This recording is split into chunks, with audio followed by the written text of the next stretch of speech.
সংসারে কারো উপর ভরসা করো না। নিজের হাত এবং পায়ের উপর ভরসা করতে শিখো। সংসার হচ্ছে নদীর মোহনার মতো, যেখানে মানুষ একটি বন্ধনে আবদ্ধ হয় এবং সকল সুখ দুঃখের অংশীদার হয়।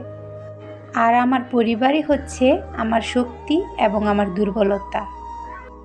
মনের মতো মানুষ ছাড়া সংসার করা আর ডাস্টবিনের পাশে বসে থাকা একই কথা।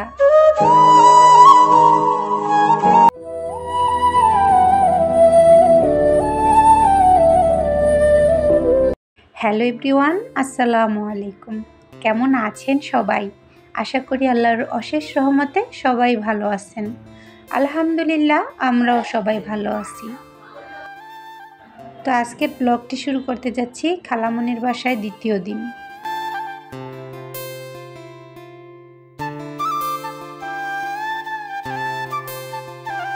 তো দুই ছেলেকে নিয়ে আমার খালামনির বাসায় সারাদিন খুবই ভালো কেটেছিল। তো আশা করি ভিডিওটি দেখতে থাকুন, আপনাদের কাছেও ভালো লেগে যাবে। আর যদি আমার ভিডিওটি আপনাদের কাছে ভালো লাগে তাহলে আমার চ্যানেলটিকে সাবস্ক্রাইব করে দিবেন।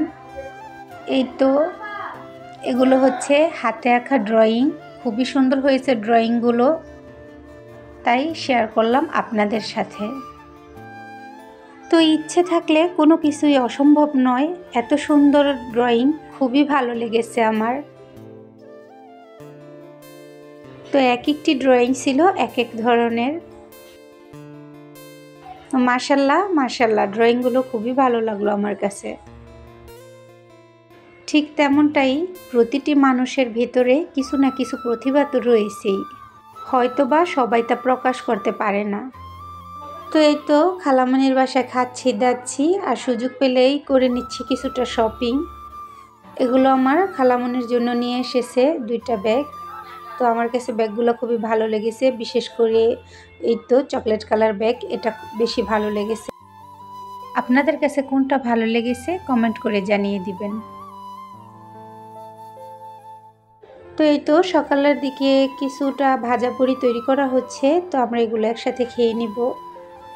তারপর দেখি খাওয়া দাওয়ার পর একটু বাইরে বের হওয়ার ইচ্ছে আছে। যেহেতু ওনার বাড়িতে সকালের দিকে গ্যাস থাকে না, তো উঠতে একটু লেট হয়েছে, যে কারণে আমাদের এখন দুপুর হয়ে গেছে। তো দুপুরের খাবারটা খেয়ে নিলাম সবাই একসাথে। তো আপনাদেরকে তো দেখানো হয়নি, এনেছিলাম এই লাইটগুলো খুবই সুন্দর ছিল। তো এই তো দুপুরে খাওয়া দাওয়া শেষ করে বাচ্চাদেরকে বাসায় রেখে এই তো আমার খালামনির বাসার একেবারেই পাশে, তো এখানে ছিল সস্তা মার্কেট, তো চলে এলাম এখানে।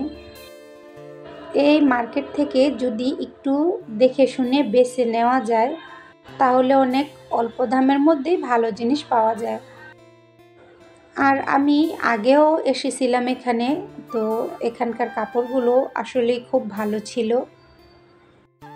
এখানে কাপড় ছাড়াও বিভিন্ন ধরনের জিনিসপত্র বিক্রি করা হয়, কাপড় থেকে ধরে জুতা, তারপর সাংসারিক যে জিনিসপত্রগুলো আছে, তাছাড়াও কাঁচা বাজার, মাছের বাজার, কি নেই সব কিছুই আছে এখানে।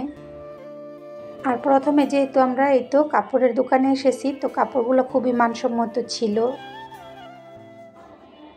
তো এখন আমরা চলে এলাম সবজি কেনার জন্য সবজি বাজারে। এখানে নানা ধরনের সবজি ছিল, আর আগেই বলেছিলাম দাম তো খুবই কম। আমরা যতই বলি গ্রাম দেশে সব কিছুই পাওয়া যায়, কিন্তু গ্রাম দেশে কিন্তু শহরের থেকেও এত বেশি কিছু পাওয়া যায় না, আর দামও অনেকটা বেশি হয়ে থাকে। তার তুলনায় শহরে কিন্তু দামটা খুবই কম ছিল। আর যদি শহরে কোনো পাইকারি মার্কেট থাকে বা পাইকারি সবজি বাজার থাকে তাহলে তো কোনো কথাই হবে না, সেখানে তো আরও কম দামে পাওয়া যায়। তো যাই হোক, এখানে ছিল হাঁড়ি পাতিলের দোকান। এখানে বেশিরভাগ স্টিল এবং অ্যালুমিনিয়ামের জিনিসপত্র বিক্রি করা হয়। তো এই মার্কেটগুলো যেহেতু আন্টির বাসার পাশেই, তো এই তো মাঝে মধ্যে বাচ্চাদের কাছে এসে দেখে যেতে পারি, তারপর আবার এই তো কেনাকাটার জন্য চলে যাই। তো এই তো ঘুরে ঘুরে দেখছি আর যতটুকু প্রয়োজন কিনে নিচ্ছি, তা আপনাদের সাথে কোনো এক সময় শেয়ার করব। এখানে ছিল কিছু প্লাস্টিক এবং মাটির জিনিসপত্র। তো তো এই মার্কেটটা হচ্ছে ঢাকা কাজলা ওভারব্রিজের অপর সাইডে। তো চাইলে আপনারাও ঘুরে আসতে পারেন এই মার্কেট থেকে। যেহেতু দাম কম তাই মোটামুটি অনেক কিছুই কেনাকাটা করে ফেলেছি আমি। কেনাকাটা করতে কার না ভালো লাগে। আর আপনারা তো জানেনই যে সংসারের জিনিসপত্রের দিকে আমার লোভ একটু বেশি।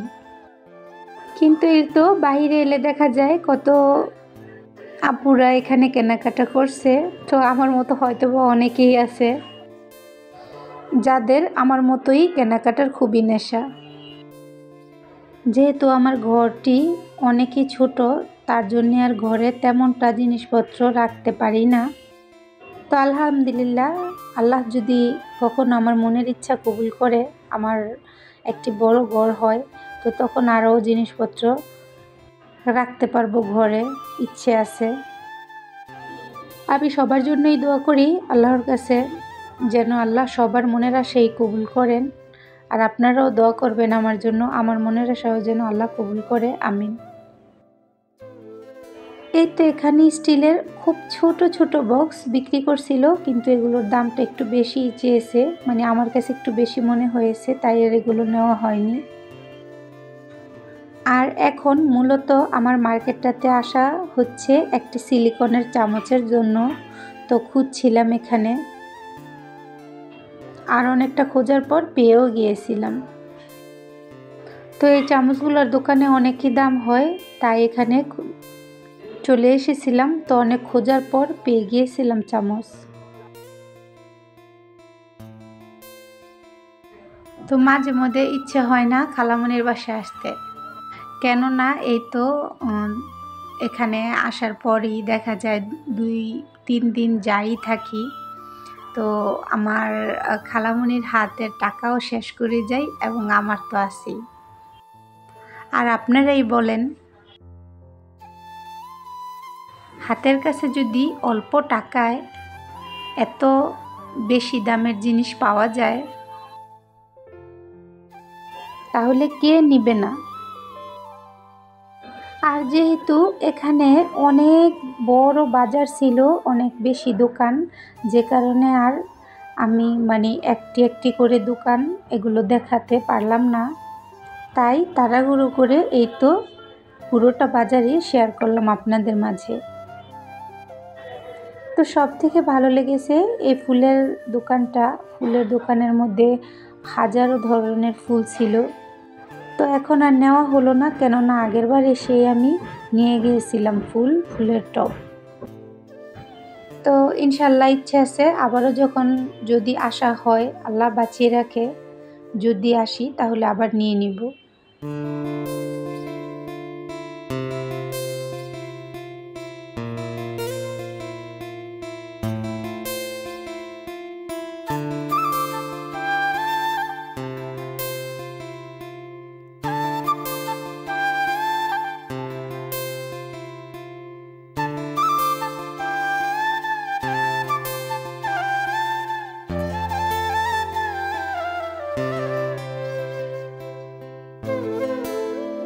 তো আজকের ভিডিওটি আমি এখানেই শেষ করতে যাচ্ছি। সবাইকে আল্লাহ ভালো রাখুক, সুস্থ রাখুক। আল্লাহ হাফেজ।